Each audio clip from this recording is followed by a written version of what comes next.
Welcome to the September 16th Finance Committee meeting. I'm Chairperson Mark Trenary. We've also got some other members present with us. Please let us know who you are, please. Yeah, Councilmember at Large Morrissey. Fred Chang, council member. Finance Director Noah Crocker. Public Works Director Dennis Ryan.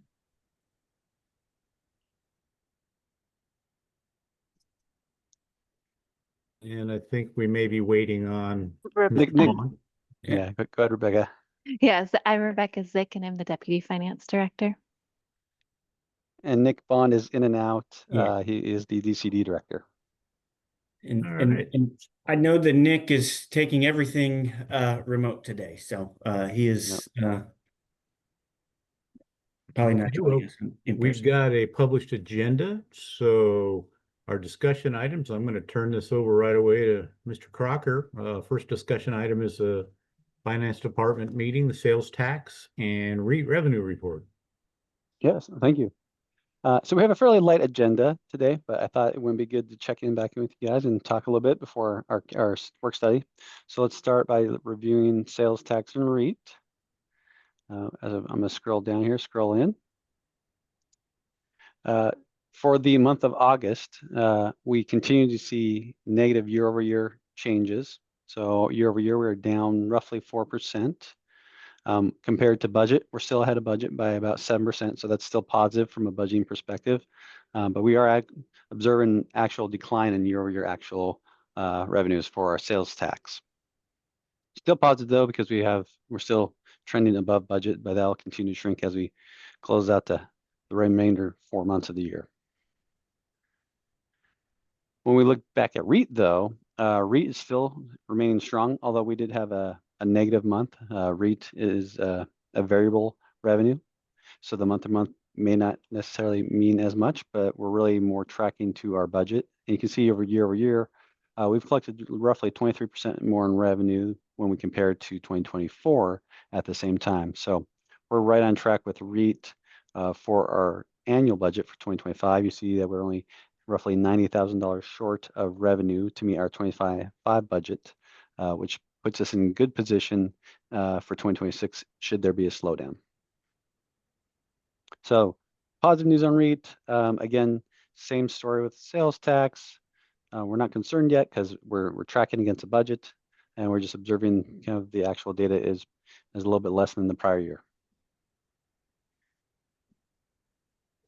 Do we do this tracking for any of our other incomes?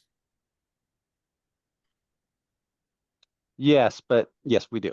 Yeah, so we track all our revenues, and as part of the mid-biennial review process, which we're going through now, we start to review this stuff to see how well our revenues are tracking against budget, and then of course year-over-year trend growth. And we do this particularly a little more refined when we develop the budget overall, so we can know what to look forward to budget for. So if we are seeing decline in revenues, we will take that into consideration when we're developing the overall budget. I guess what I'm trying to get at is there's a reason we don't dashboard the rest of our revenue streams like we do these two.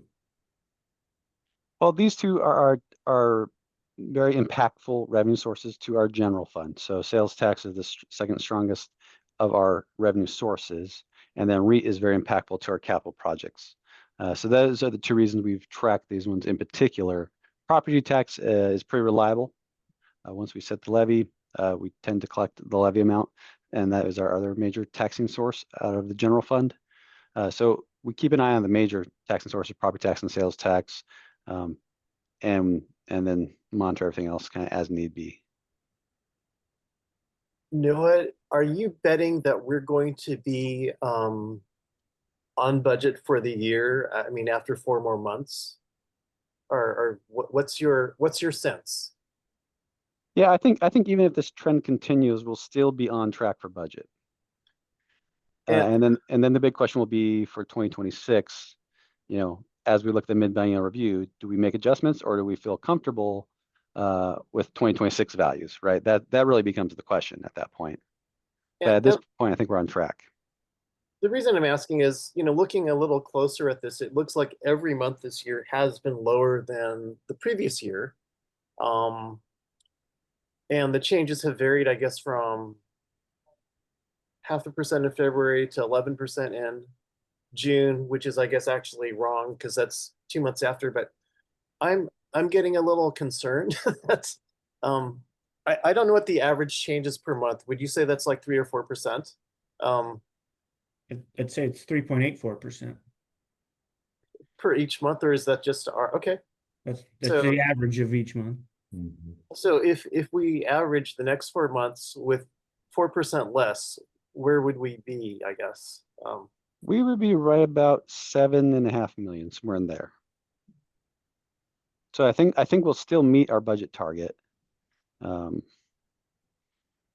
we're trending roughly 7% above budget. So I think we'll still come in right about 7.5 to maybe 7.7 million, which puts us in an interesting spot again for 2026. Not that 26 is going to be far off the mark from a budget perspective, but normally in past years, the revenues have been so strong, we've been able to, as part of the mid-biennial process, increase the sales tax in 2026 and rely on that for some additional funding that the council desired and city staff needed.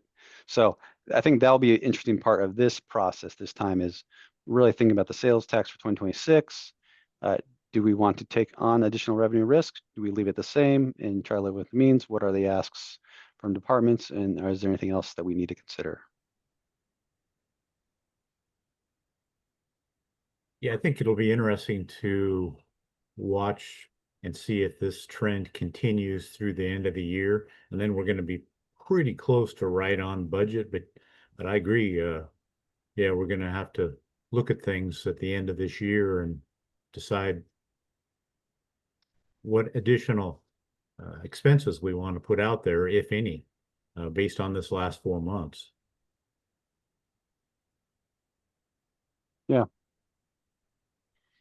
So, I mean, well, we can review that as a part of our mid-biennial review process, talk about that more. The next topic we usually talk about is I sent out the monthly budget report. I didn't know if anyone had any questions on that. And if not, I'm going to just kind of scroll all the way down to the last page where we tend to look at fund balances just to see how well we're performing at the end level. And so far, again, all the funds continue to remain healthy. No real concerns with fund balances at this point. So we're just going to continue to monitor revenues on the sales tax side, and they'll fold that into our mid-biennial discussion. But the fund balance is still pretty healthy throughout all the funds. Noah, is lodging tax on here? It is. It's 107 Okay. right here, about $590,000 in fund balance. Is that the only thing in 107, Noah? Yes. Yep. That's the LTAC dollars. And the reason I'm asking is I'm just curious, like, what our expected revenue from that was. Was it like 100,000? And are we tracking with what we were predicting? Yeah. I think the LTAC is actually coming in stronger than we budgeted. That's good. I can try to scroll back up real quick and look. Yeah, so we budgeted 102,000. We've already collected 128,000. So That is very good. Okay. good, strong front on the revenues there. Still was several months ago. So again, that will help feed into the LTAX conversations and discussions ongoing, as well as any additional thoughts or requests on the community event center. Thank you.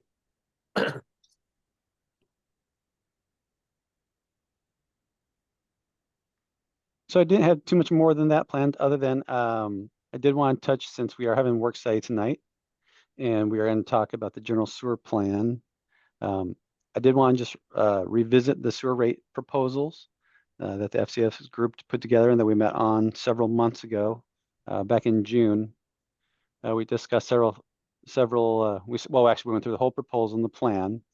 And so, actually, let me pull this up first. I want to kind of show you here where we're at from a timeline perspective. So we hired FCS Group in the July of 2023. They spent the much of the last 2 years completing the study, and now we have received the report that was provided out in the Finance Committee's materials. We talked about this at the Utility Committee, June 10th.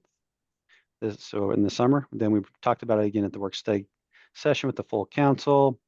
We discussed it the following week at the Finance Committee. And at that time, we said, hey, here's the rate proposal. We had a pretty good dialogue and discussion at those meetings. The plan was to then come back here in the fall, right around sewer, when the general sewer plan was completed, hold the public hearings on the sewer rates, and with anticipation of an ordinance going before council in October. So that's kind of where we sit today. We're going to look at the sewer study here, just briefly touch on it tonight a little bit. The public hearing is scheduled for next Tuesday on the rates. Again, generally the way that would work is that Dennis Ryan will be there. He'll open the public hearing, we'll take public comment, and then close the public hearing. No action will be taken that night. It's merely an opportunity for the public to comment on the rates and the GSP. And then we have the October 14th, which is the first council meeting in October, scheduled for adoption of the sewer rate changes. With that schedule in place, we can have the sewer rate changes go into effect as of January 1st, 2026. So that's the timeline that we've kind of laid out throughout this process. There was one thing I did want to point out in the study results, if I can, besides rates. There was a policy consideration as a recommendation from the FCS group in Fund 433 recommendations of that study. They talked about, we have already currently some financial policies for stabilization and working capital reserve requirements, but they had suggested or recommended a policy of establishing a capital reserve target. So in our Fund 433, we do not have a reserve requirement of any kind. And so in this study, they recommend that we establish at least 2% of original cost of the fixed assets as a capital reserve target, which would equate to roughly $1.2 million to have in reserve in that Fund 433, in Fund 433. The purpose of this would be to reserve essentially emergency funding for unexpected assets failures or other anticipated large capital needs. Does not need a guard against catastrophic system failures, but would have a minimum balance rate to support any emergency on the capital side. So I wanted to kind of throw that out to the Finance Committee to see your reaction, thoughts, see if you picked that out of the study as well, and if you had any thoughts on that. No, Essentially, go ahead. go ahead. I think essentially what that would mean to me as we are funding capital projects out of 433, we wouldn't run that fund down to zero. We would be establishing now a benchmark of $1.2 million of what you would budget out to, and then you leave $1.2 million in a reserve amount in the event of capital emergencies. Right now, I guess you would say we're relying on our operating fund for any emergencies like that. So yeah, right now, maybe not the safest, but this is an interesting suggestion. I'd like to hear your thoughts. And that's Are which these, fund is that?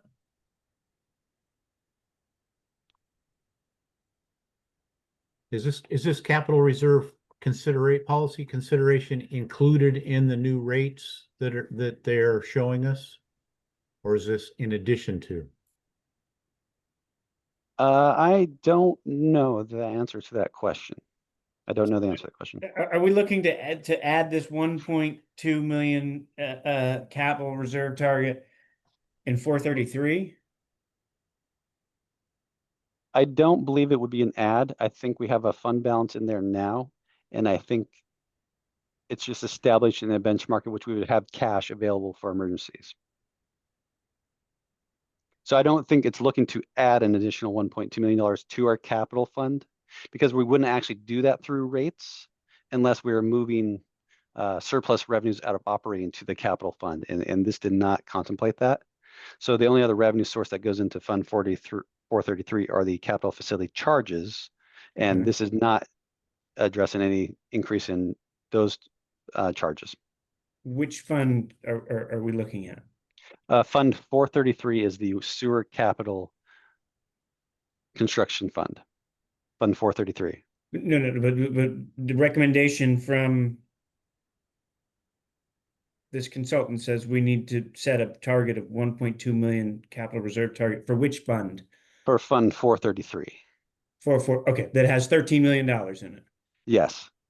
Okay. So they're just saying, yeah, again, when I read this, I had to think about it several times and I said, okay, if that's, I just brought the report, but if it has $13 million in it, this tells me they're recommending that we reserve 1.2 million of that $13 million for an emergencies and don't budget the full fund down to zero for all capital projects, that you kind of maintain that 1.2 million.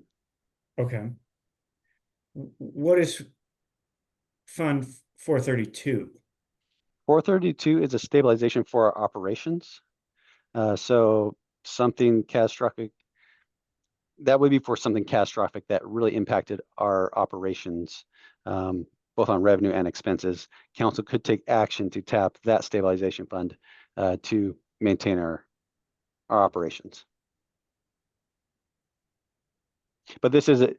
So you have your operations and maintenance, and then you have your capital systems. The capital systems, they are larger expenses. You could, in a catastrophic event of a capital asset, you could potentially tap the stabilization fund, but I don't think it would be sufficient to do both. So I think that the suggestion is just to beef up our overall reserve policies. One's for revenue, operation maintenance, and one's for capital assets. Well, can you, is there a quick glance for you, Director Crocker, to give me an idea of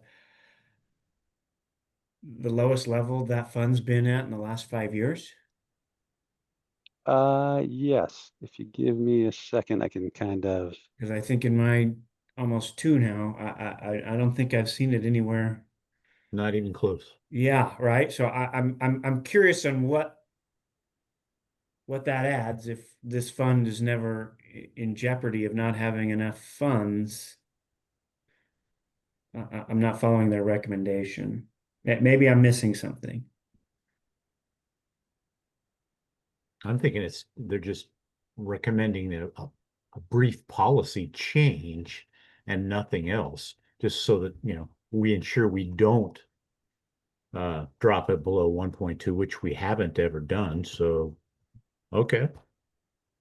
I guess it makes sense if you want to place a low threshold on it. Well, I'm not opposed to having that amount as a reserve, but I'm still not clear on how it gets replenished. I guess it's only from the capital facility charges.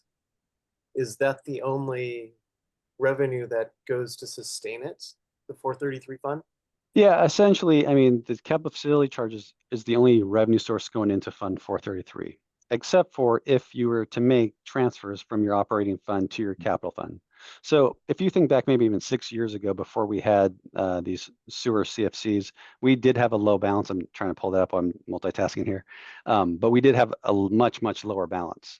So at that time, when we would fund capital projects, we'd have to make transfers from our operating fund, from rate revenues, to pay for these, to build up our capital fund. But we took action, I can't remember, the last 6 years to really focus in on the capital facility charges and have the growth pay for these growth capital projects. So that fund has really built up in concert with all the growth that's occurred in the city. So that's why that fund's really built up over the last 6-7 years. But prior to that, it was a pretty low dollar threshold in that fund.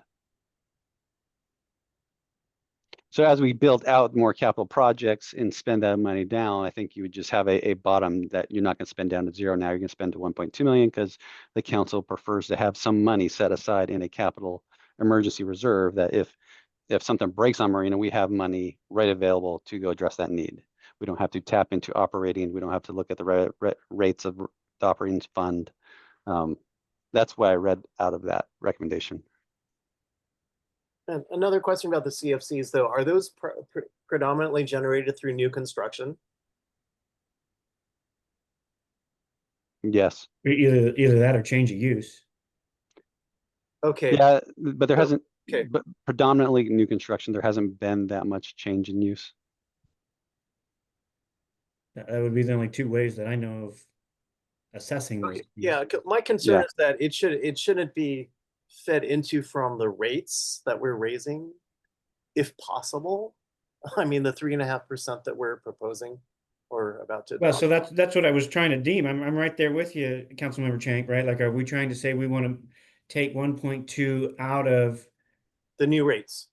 the new, or I guess, are we putting that 1.2 into the calculation to figure out the new rates is where I was getting. Yeah, and I think the answer is no. We're not putting that into the Yeah. rate calculation. We've already got those funds set aside, so yeah, we're not looking to add, the way I'm reading it, not looking to add any additional rates or rate increase, so the 153 and some change is still the current number at this point, even with this consideration. Yeah, and if you read the report, you can see they evaluated all the funds, the enterprise funds that are associated with sewers, the 431, 432, 433, 434, and they looked at our policies. And so this just stood out to me when they evaluated 433 that other entities have a capital reserve threshold like this, and we haven't explored that before. I think it's nice to have. I just hope it's not very painful to fill and to replenish. And But I think we would hope we wouldn't have to use it, quite frankly, but it's there in case we do have to. would it be earning like 4% interest?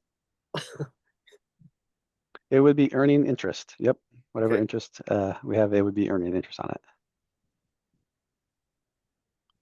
So maybe think on that. Again, we don't have to do anything. I just something that came out of the study that we kind of went, I wonder if we should consider that. It doesn't seem like it's going to raise rates. It doesn't going to do anything from the financial side other than establish a threshold from which we would not spend down below for a capital plan project, but rather maintain a certain balance for emergencies and emergency capital projects. You wouldn't do that today anyhow. No, I mean, it would have to be pretty catastrophic. Yeah, that's what I'm trying to wrap my head around. Why was this part of this? I don't remember this the first time we saw it, that being specifically called out.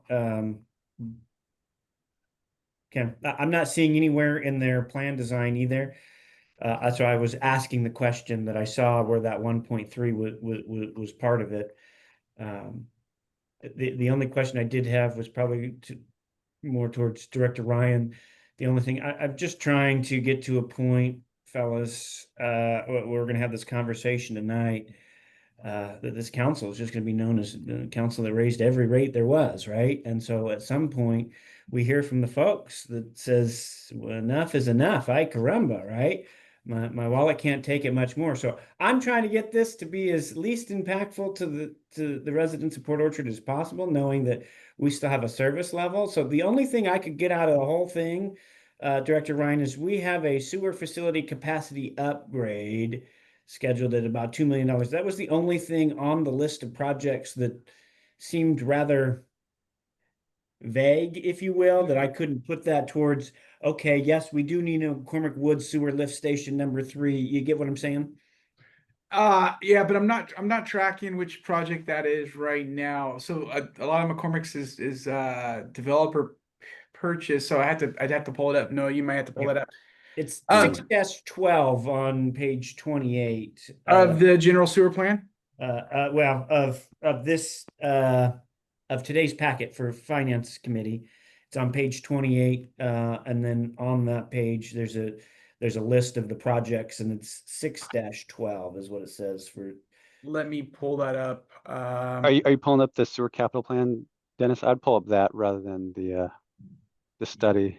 That's Yeah, let me pull 2030. up. Okay. Let me pull up. It may be better for tonight when we talk about it tonight. Right. Councilmember Morrissey, you bring up a great point, and I want to give you the Public Works explanation. By taking these steps now, you are doing things that generations and generations haven't. you're addressing deferred maintenance. It's going to get more expensive before it levels out, right? We are every agency, every city, every town across the country is dealing with generations of deferred maintenance. Port Orchard is very, very progressive with our capital projects.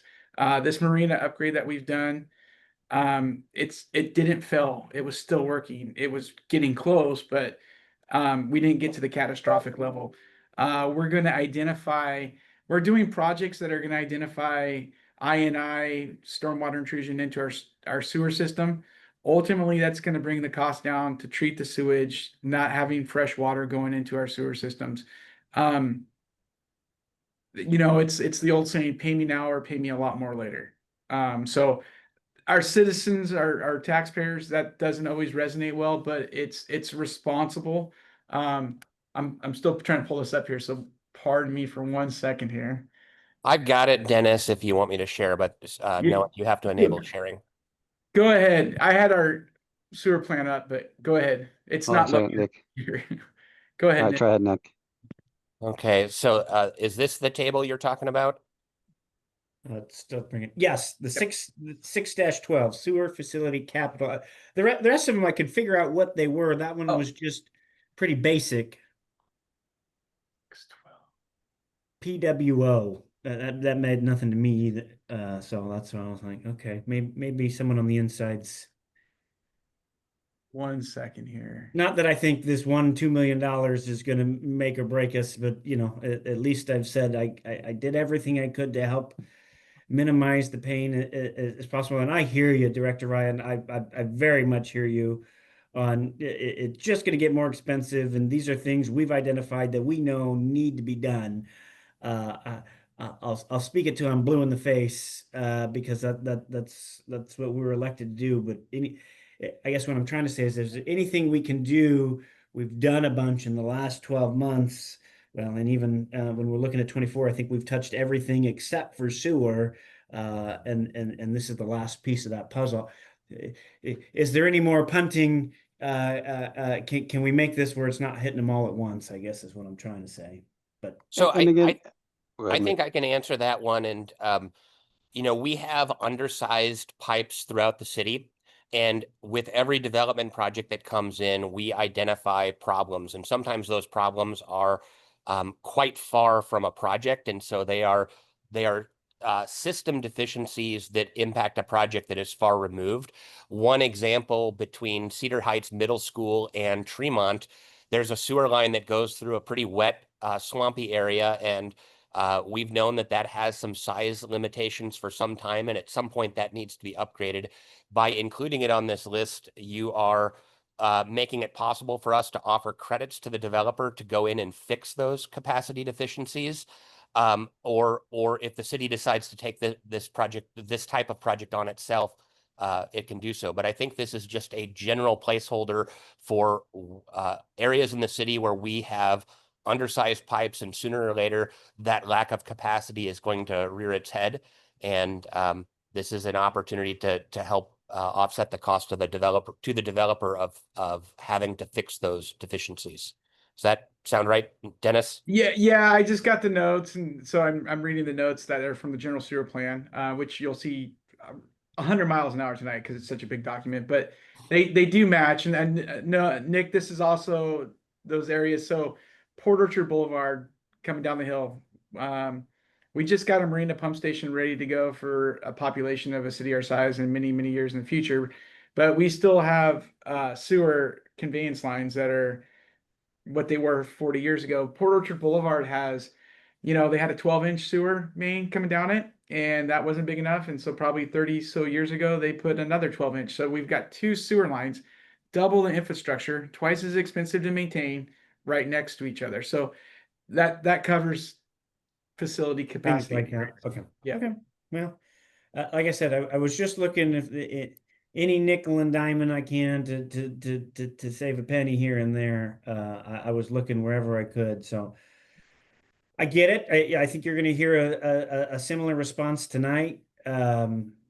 It's tough. It's tough. Well, and then I know this is hard to communicate sometimes, but you got to remember that each one of these enterprises is its own function, right? So the fact that we set water rates, 4 years ago to fund our water system, we can't use water rate revenue to fund our sewer system inefficiencies. They're two different systems, two different issues. So we've slowly addressed our issues over time. Water was our biggest issue 6 years ago. And then we were trying to work on storm for the longest time. We finally got some storm into finally starting to have some funds. And I think Dennis is going to request some storm personnel and continue to build out that enterprise to address those deficiencies. And so sewer is its own deficiency and its own revenue source that are restricted for those purposes. So it's not like we can commingle these funds. I get it. It just when you hit everybody's wallet at the same time, they're like, well, all my funds in my wallet are commingled at the same time. They don't have those considerations, and I'm just looking for anything I can to help myself have those conversations. I guess the one positive is that the current rate proposal that we've discussed actually would have a reduction in 2026 compared to current rates when we look at the residential customers. The residences, yeah. Yeah. So, I mean, if you're talking to the residences, that's a positive. Now, overall, as you said, are they going to be able to distinguish on their bill? I don't know, but that would show we're trying to correctly associate costs with those services. And while we establish this kind of new non-residential rate. The other piece I think that was kind of interesting this whole time frame. So we studied the rates, working with the FCS group. We talked about it in June. Consor was our general sewer plan consultant working in a parallel path. So they've been working through the summer to complete that plan. And out of that plan, they've identified some recommendations and some issues in our sewer system. And Dennis, I don't know if you want to speak to this first before I go on to the next topic would be a different rate proposal. And maybe I'll let Dennis speak to the reasons why, and then we'll look at that rate proposal. Thank you. So yes, so through the general sewers plan, which this body of work started over 2 years ago, prior to my time starting with the city. So this is the culmination of a 2-year process along with the rate study. So you'll see a lot of information if you've been able to peruse the general sewer plan. This is an update. This isn't a new sewer plan. The city will undertake these every 6 to 10 years. You'll see the date of 2022, 2023. We think we've got the population data updated, but you'll see a lot of things that are determined, like this plan is based off of that. That's because that's when the date was kind of drawn. That was the starting line. So we can't keep constantly adjusting the line of the information because it's rapidly changing so often. What we were able to do with staff, though, is we were able to continually assess our sewer system and how it's operating. And so we are able to upgrade our 6-year sewer capital outlook. So that's something we were able to change. Through this process too, we do have an asset management system now. We're just over a year. We've identified additional assets. There was old information. I think originally we started that we only had 19 or 20 sewer lift stations. We actually have, I think it's 23 that's outlined in the plan. That's all mapped in the sewer plan. We have found that we are understaffed for what we have in infrastructure. So you've just brought on this new Marina pump station, bigger than anything the city's had to operate before. And we're averaging in the general sewer plan about 0.2 FTEs per lift station. You'll see, I think the median average was just over 1. So the plan's recommending 2 additional staff for operations. The great thing about that is that the more folks we have doing the general maintenance, the preventative maintenance, you're going to limit costly repairs over time. We'll get to the point where we'll be able to start doing sewer repair projects other than a broken lateral. We'll be able to start doing a little bit more advanced work. Setting a manhole, the city isn't currently set up for that. Many cities are. We just don't have the numbers. So you'll see, I think it's going to be 1 in 2026, Noah, and then 1 in 2027. And then every employee doesn't need their own vehicle. So we're just proposing 1 vehicle at about $75,000. That's also going to have a fueling tank It's not going to be the primary fueling source for our generators, but we do need to fill up our generators in a pinch sometimes, especially if there's an emergency. So each FTE was a benefit rate, salary benefit rate of 125,000. So it's spread out over this to 2030. Is that correct, Noah? Yeah. Yep. So Noah's going to share those updated rates. You'll still see a reduction year one, but that after year two, 2026, you'll start seeing a slight increase. And just for your reference, in the general sewer plan on page 91, that is where Consor makes the recommendation. So the pages, couple pages prior to 91, kind of lays out the case, in case you guys want to read that over. Do you want me to share that real quick, Noah? Yeah, here, I can bring it up here. Oh, I can okay. switch screens. I was just giving them a frame of reference here on page 91 if they want to refer to that later. Again, just 2 additional FTE would enable us to have efficient and effective operations and maintenance of the collection system as a recommendation 10.5. But prior to that, I think they go into the staffing needs and they go into the collection system of the O&M. So I don't know if that's helpful as you guys kind of want to read that over and the reasons for their recommendation for 2 additional FTEs. But that was something that we learned out of this proposal recently. And since that recently came to us, we then went back to FCS and said, hey, we know that the original rate proposal did not factor in these 2 additional FTEs. We weren't looking at that. That wasn't your body of work, that was Consor's. So what would the rate look like if council were to fund these additional FTEs? And I think Dennis said 1 in 2026 and 1 in 2027. And so FCS put together an updated table just reflecting those 2 FTEs as well as some equipment, and it essentially raises it about $2. So we go from 151.58 to roughly 153. So $1.50 in 2026. So $1.50 on each of the rates starting in 2026. So I just want to give you kind of a magnitude of what it would cost in a rate to hire 2 additional FTEs as recommended by Consort Group. And then again, give Dennis a chance to talk that through with you guys.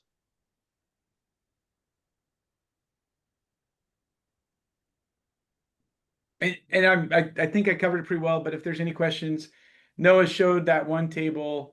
You know, not every agency is a comparable. I'll acknowledge that. But we are the lowest up there at 0.2 per lift station. So we have 22 lift stations that we've identified. I think, Rebecca, you said that's the first time you've seen the actual list of all these lift stations that we have, which is great.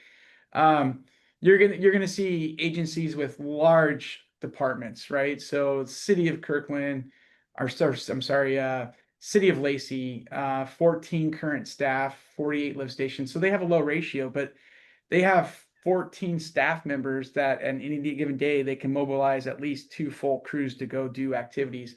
Right now, our 4.5, one of those positions, half of that position is our electrician. So our electrician is split between water and sewer, but they also do all the electrical for all the other city projects like charging stations.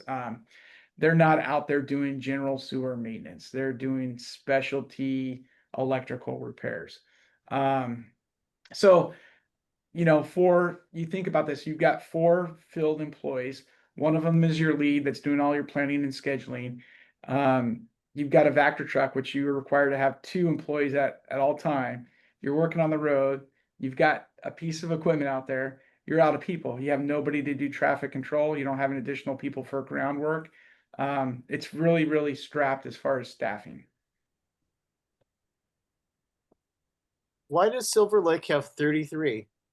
I don't know anything about Sewer Lake, but I think that assumption is that they are going to be a water and sewer district. And I believe West Sound, I don't believe West Sound has 15 dedicated sewer employees. That seems I think that's water and sewer. I'm sorry, I think that's their treatment plant. Over half of those people are going to be working at their treatment plant. So I think there's some skewed data. You know, that's why that 1.23 average is probably quite high. But City of Kirkland, that's realistic. And City of Kirkland has gravity, right? So their system's going to be probably, I don't want to say easier to operate, but it's on a slope going down to Lake Washington. So everything goes downhill. We are pumping all the sewage from McCormick Woods mostly until we get to the point of gravity. So it's a bit more complex. And I shouldn't speak a lot on City of Kirkland. Nick probably knows more about Kirkland than I do, but that's my assumption is that they've got the gravity to work with them. Well, we all know that Port Orchard is a challenge when it comes to geographics. So I have some questions around the design of this proposal. And its built-in increases. Was there any thought of tying that to CPI?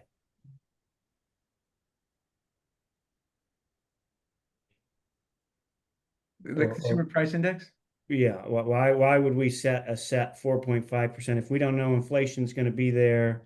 So yeah, that wasn't the exercise. So the exercise was to determine the amount of revenue needed to meet our obligations. So first you start with your expenses, right? And you can make certain assumptions on your expense side. And I think that's earlier in the document, talks about all the assumptions on labor costs, additional capital, inflation, those kind of different variables of cost increases, as well as now layering in additional debt that's going to be coming on the books. As we've completed Marina, we finally going to have debt payments coming online. So you have your operational forecast for the 6 years and what amount of revenue do you need to meet your obligations. And so during the exercise, then we got to a rate of 3.5% of additional revenue is needed to meet those obligations.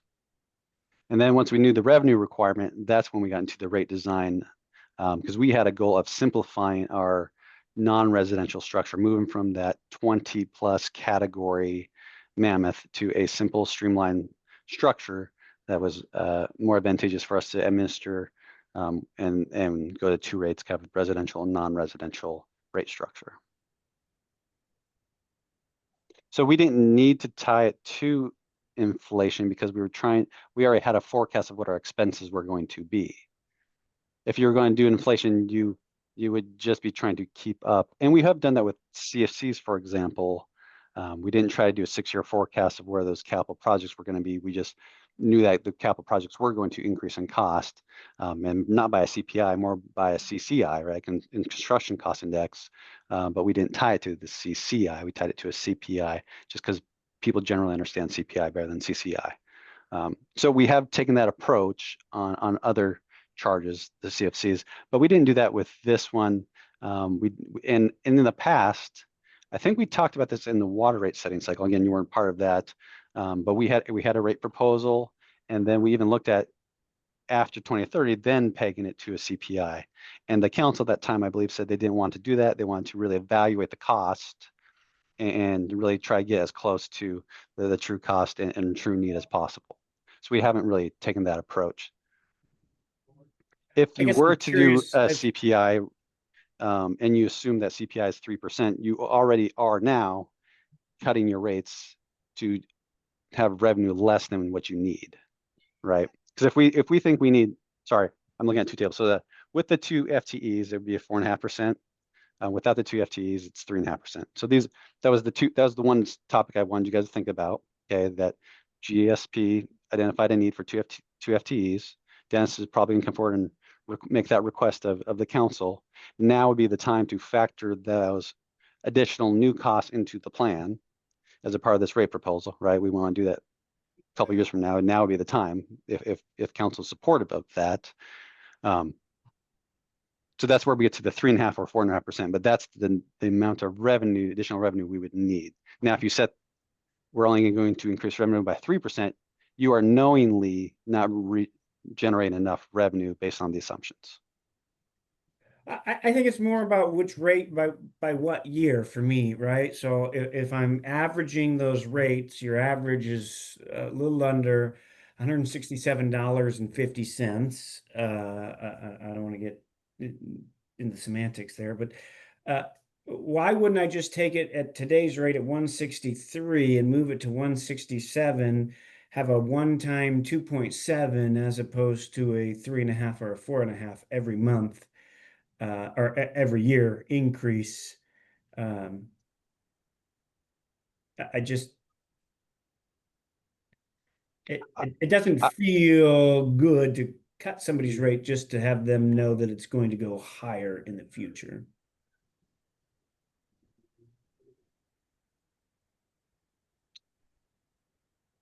Is anybody else following me, or am I out there? No, yet? John, I was wondering, are you saying that we shouldn't drop it in 26, but just maintain it at the same level? Yeah, until- so well, or if we move, right? So again, if I'm taking the average to get there to where we end at the 182.51, and I average those next, 26, 27, 28, 29, 30, I get just over 160, $167.46, right? So if I just made that the rate for the next 5 years, at least people then know what to count on.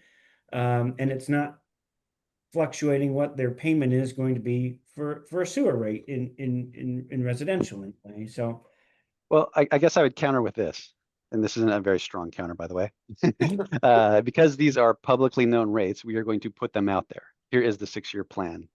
So you're suggesting a 167 for the next 6 years. This would say 153 to 182 over the next 6 years. They're both going to be stated out there so the public can plan accordingly.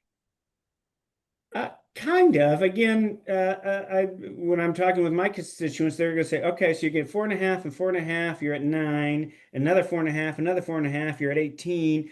I don't guarantee that my income is going to go up over that percentage over that same time frame.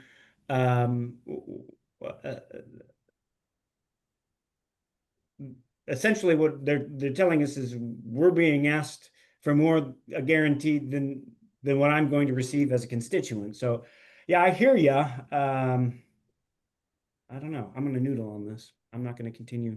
Well, I like your idea of a fixed rate, John. I think that's very attractive when people know what it is for the next 5 years.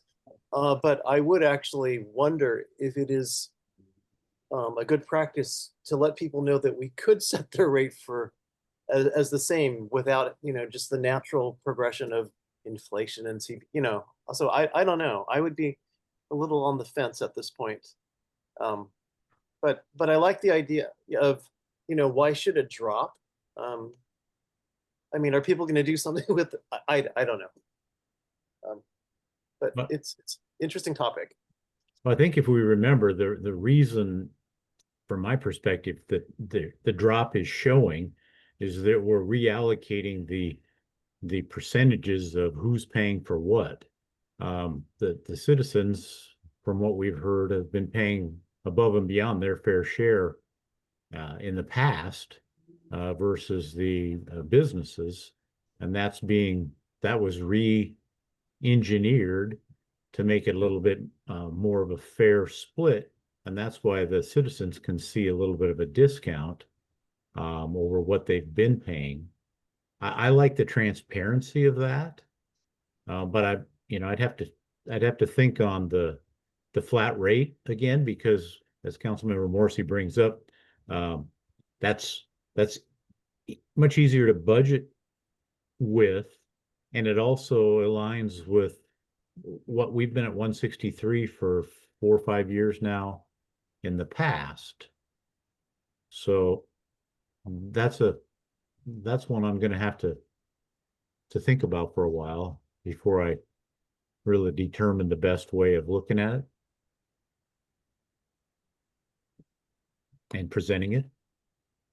Yeah, I mean, it's certainly an approach.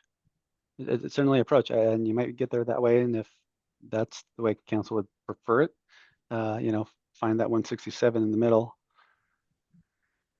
Can we Is the way look to at, do it. can we briefly look at the small business, or what do you guys are calling it, the out of non-residential rates? So they're up here too. So you have the residential at the 153. Again, this is with there the they two are. FTEs, right? With the two FTEs. If you guys aren't supportive of the two FTEs, then it'd be 151. And then here's non-residential 237. Yes. So you'd really go 167, and then you'd probably just round this off, go 167 and 260 or 259. So where are we currently with our small businesses? Or So what's it? Yeah. Yeah, so currently, remember, we have a different rate structure altogether. Mhm. So let me see if I can pull that document up. I'm just curious, average downtown, small to medium-sized business. Less than 150 seats. How's that? Well, all right, then we have to look at the table and we will find a business. Do they have fixtures? Do they have a plus flooring? So here is the issue, right? We're trying to, that, finance is advocating against moving away from Yeah. this structure. It's very complex. And you gotta kind of figure out who you are on this tiered table to know what your rate is. And then when there has to be involvement with Public Works and DCD as well, to establish that these things exist. So this is the 20+ rates on the non-residential side. So, no, are we collapsing those 20 or Correct. 19? Okay, Yep. 19 of those down to one. Yeah, the red line would show Okay. this whole thing goes away and we are coming with a non-residential rate based on ERUs.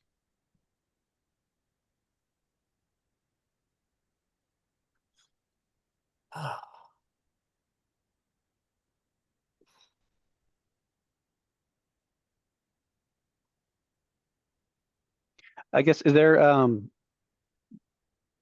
how are you feeling about the 2 FTEs or no 2 FTEs? Let's start there to see how that feels. Again, you guys will have a chance at the full council tonight to discuss it.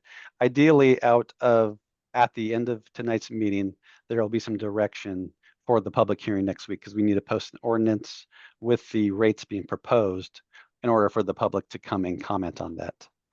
So that's the direction I'm trying to get to tonight. I have an ordinance prepared based on the prior work, the prior discussions of this table, but I'm hoping through these discussions, we will have a supported council finance committee rate structure to put on the ordinance for public comment. And maybe it's not this at all. Maybe it's the Mr. Morrissey's 167 for the next 5 years. Maybe that's where the council ends up after the discussion. That's fine. I'm just trying to give you ideas of where we need to go from staffing standpoint to get direction.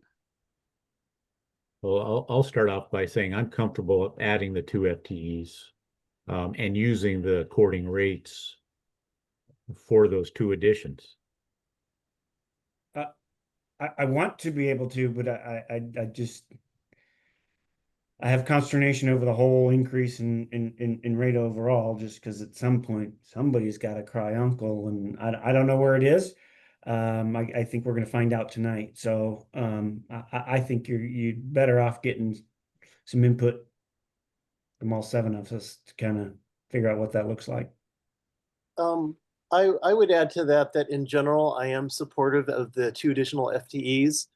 However, the data on pages 90 or 91, whatever that you showed us, is actually really confusing when you're comparing both the miles of pipe and the number of stations, because it makes me wonder if 2 is enough, when you're compared to all those. So that's an aside, but in general, yes, I would be in favor of the necessary FTEs to support the new system. Is there additional information Dennis can bring tonight to clarify the need? The 2? Yeah, because I think that's really what he would need out of this meeting to prepare to kind of go back and talk with Counselor Moore. Is there additional clarifying Concert questions? will be there tonight. Oh, and there will be. Okay. Yeah, Concert will be there in person tonight. But I do. So Councilmember Chang, you said, is that going to be enough? Yes, that's gonna be a dramatic increase. Councilmember Morrissey, going back to the capital 6-year CIP, one of those projects on there, which is very high ranked, is the minor lift station improvements. It was $1.3 million. That is going to free up staff, right? That is an infrastructure improvement. The controls are going to be modernized. We're going to have telemetry. We're going to have alarms. We're not going to have to pay people overtime to come in on Saturday and Sunday most of the day to do readings at these stations. So we are right sizing, we are adapting, and we are getting on the progressive end of our maintenance. Director Ryan, I hear me loud and clear. I know. All for all the things on your list, right? I know Yep. you are doing great things. I just, for me, I think it's just the folks are saying, hey, the load is getting heavy.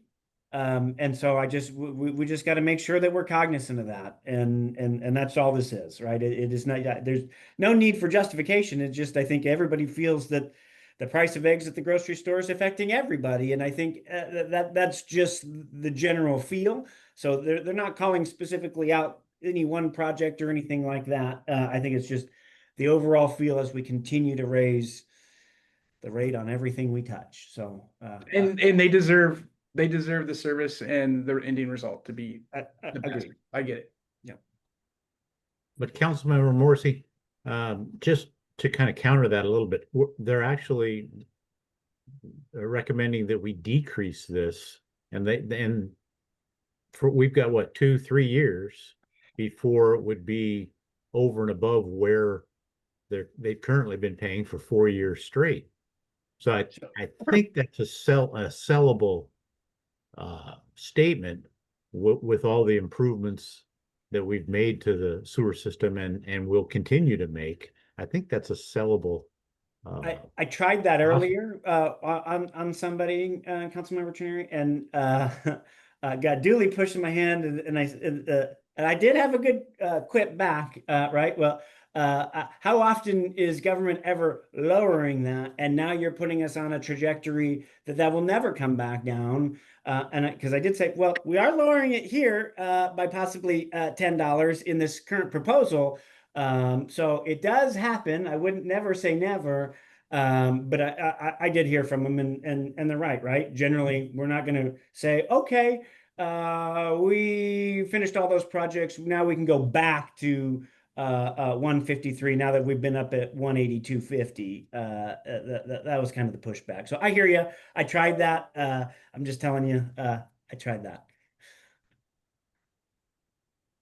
I would just add to that I wouldn't like to use the word sell as if this is a proposal that we have, like we're snake oil salesmen. But I understand what you're saying, Mark.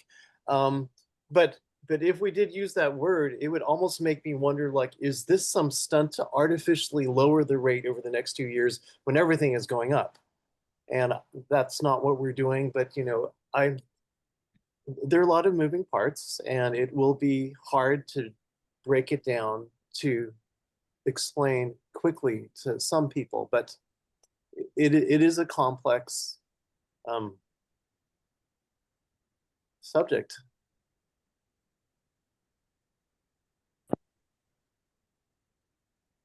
Well, this was good discussion. We'll continue tonight. Again, I think tonight it's going to be primarily focused on the GSP, but we're going to touch the rate conversation as well because we need to. We need some direction of what you'd like to see presented next week. So Hey, Dennis. not totally sure. If you have new ideas of a rate table, then again, noodle on those over the next hour and be prepared to kind of talk about it tonight. Other than that, I think that's the end of the agenda. Yeah, I've got one additional ask. Okay. We've had a lot of growth in Port Orchard the last 3, 4, 5 years, and we're still expecting quite a bit of growth as far as connections to our sewer. Can we get some numbers on the last 3 to 5 years of connections and what's projected for the next 3 to 5 years? Number of connections to our system? Yeah, I can work on, and I Okay. think that, Dennis, if you were going to comment, I think I saw that in the report briefly. Let me see if I can pick up on that again. Dennis, did you have a different answer? I don't know if the projections, I'm looking again too. As far as projection, I believe is 1.25% was the growth projection for new accounts, and that was identified both the GSP as well as the rate study.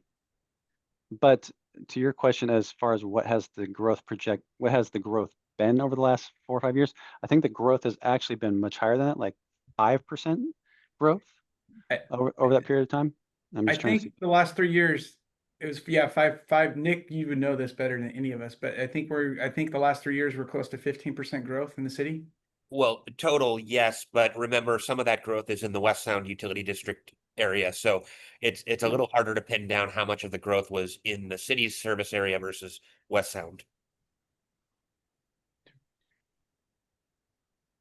connections. Yeah, so there's there is some growth factored into this analysis and proposal, but I don't think it's as high as the last 4 years. And, from what we're seeing, we're not projecting it to be as high as, so that makes sense, as the last 4 years. So that makes sense to me as well. In concert engineering, they're valuable consultant to the city. They also did our general water plan. So this might be a great conversation with them tonight too. You'll have them both in person. One's the water expert, one's the sewer expert. They happen to be married, so they're both going to be there. So we should, I mean, that's something that they could touch on too, because they're very familiar with the city's water system and our general sewer plan. Okay. So is there anything else for the good of the order? Hearing none, I'd say we should convene this meeting and we'll see everybody in about an hour and a half. All right. See you soon. Hey, Thanks very John, much. I don't know if you saw my